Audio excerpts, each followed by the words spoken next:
Welcome to Bloodbath TV. What you think is cute and cuddly is actually deadly. As today we check out Furry Nights. Furries?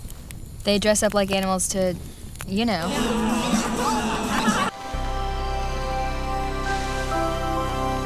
The furry world is completely weird to me, but the poodle in this made me reconsider that just a tad. And it's about goddamn time we had a furry slasher movie, isn't it, John? I think we kinda get them all the time. Buddy Man Massacre. Back in the day with Stage Fright, that owl. And this is not to be knocking any furries. If you're down with the furry lifestyle, way to go. I don't know how you get away with doing most everyday tasks. I can't imagine having a big ass head. Like, I walk into walls by accident all the fucking time. If I'm walking around in a big Barney suit, I couldn't get through this door. What about sitting down?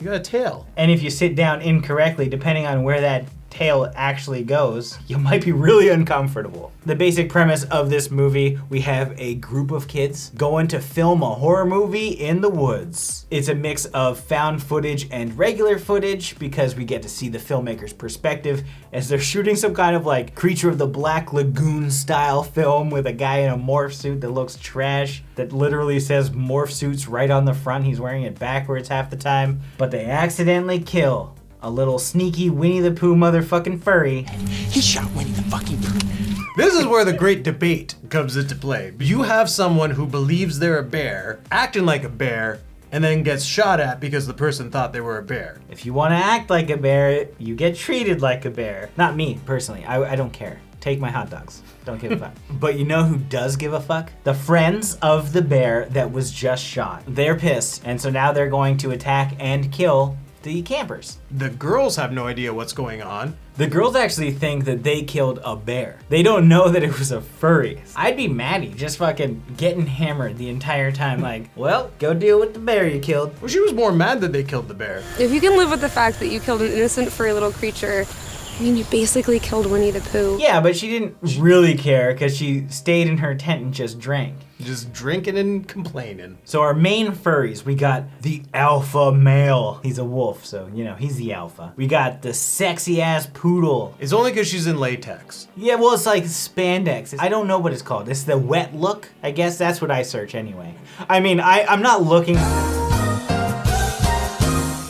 Then we got the kangaroo. With a little baby Joey. Who's sacrificed. They come for Maddie, they bottle her, so take the little Joey, light him on fire, just to light the fire. Yeah, they could have just taken a log and thrown it in there. Obviously, it's a stuffed animal, so we don't know the furry lifestyle. You know it'd be more fucked? If they were just walking around with dead animals in their pockets. Or if it was a real baby. Dressed as a kangaroo? Is that what you think? It's a little baby dressed as a kangaroo? She was very attached to it. You can be attached to things that aren't actual people. I mean, babies love blankies, right? What's it? The brave little toaster. Wasn't there a blanket that came to life?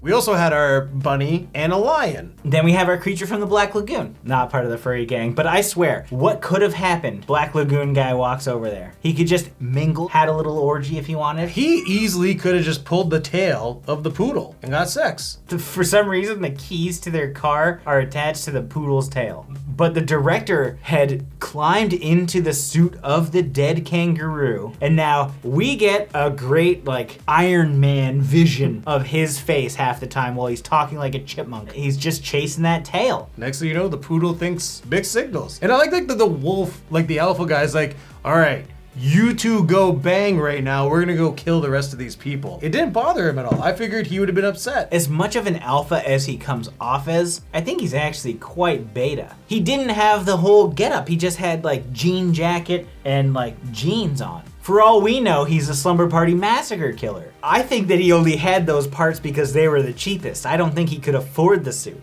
And alphas have money. Today we're talking about making it rain! I mean, the bunny, I think, had the most kills out of everyone. Literally, the Bunny Man Massacre just like creeped into this movie and is like, here, you guys have been dicking around for 70 minutes. It's my turn. Because a lot of this movie is dragged on. Nothing really happens. Like, you have a lot of characters that you hate. There's no one that I liked in this entire film. I didn't like any of our filmmakers, especially the director. He was like the biggest D-Bay because he watched as all of his friends died. And then I didn't have any sympathy for the furries because they were the ones killing everyone. But I did like Maddie. Not just because she was a babe, but we have things in common. Cheers. Do we have any more chicken nuggets?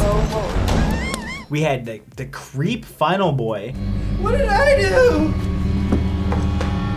This guy was such a piece of shit. There was a time where a girl is stuck. She's about to get killed by a bunch of furries, and he locks her in this place. And he's like, well, she wasn't gonna fuck me anyway, so let's just keep her in there. She wasn't gonna fuck me anyway.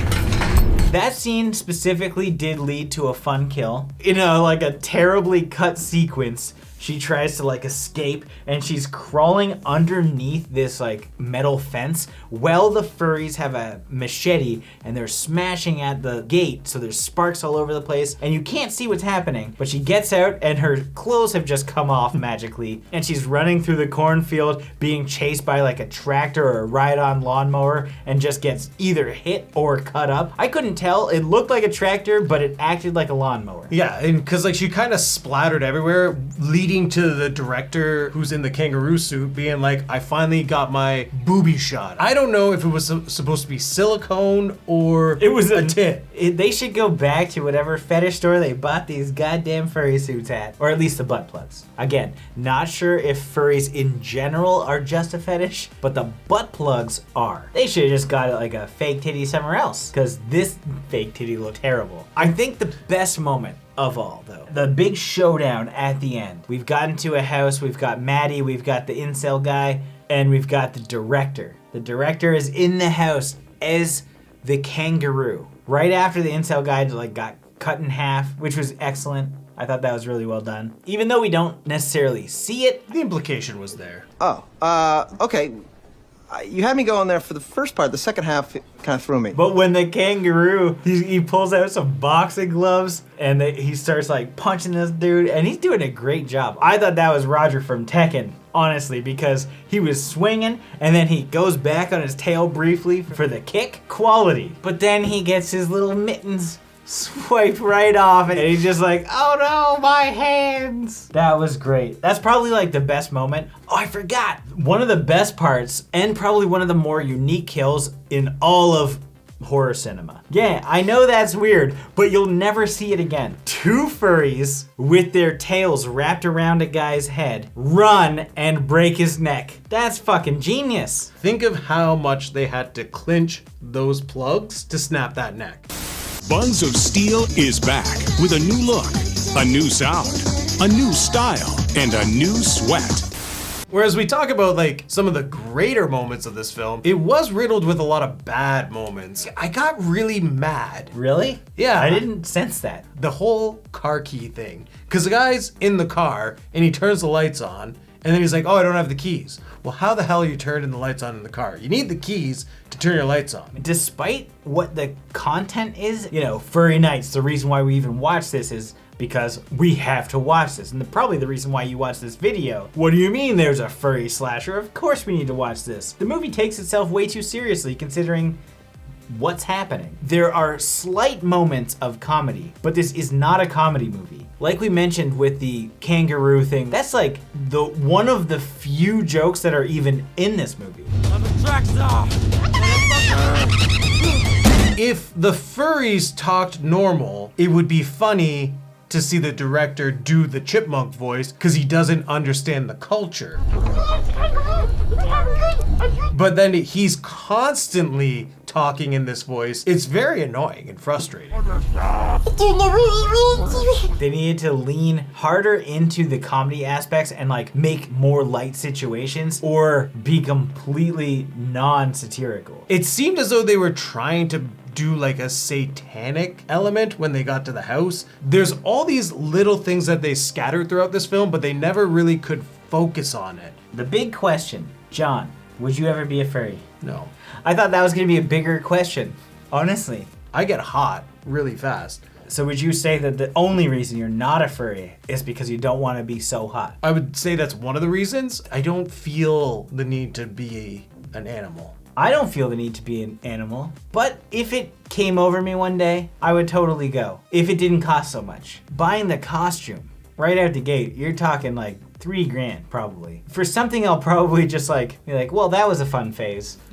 Like, I go through phases like that all the time, whether it's video games or comic collecting or blah, blah, blah. Like, is this horror thing a phase? Probably. I'll move on to something else soon. Maybe it will be furries. It's only been 40 years. Maybe one day you'll move on. I gotta get it on my knuckles forever. Furry community, they can do what they want to do. I completely understand the desire for it. We've been to many conventions that I've hung out with plenty of furries. I'm not against furries. I just never would want to dress up as one. Like, that's the thing. You go to Anime North, there's tons of people that were making furry tails. And again, I want to stress that they're not all butt plugs, but I definitely buy the butt plug version, because why not? If you want to go in, you go all in. All in. Okay, that's enough of talking about all of this. I don't think I have much to say about this movie. It's not great, and I do think that they could have like trimmed a ton and just made a really great short out of it. It is still fun because of the concept, because it's something unique, but it's not stellar. It is less than an hour and a half. It's only like an hour and 10 minutes. You can check it out, but it's not a hard recommend. So I'm gonna give this 1.5 serenading the one that got away out of 5.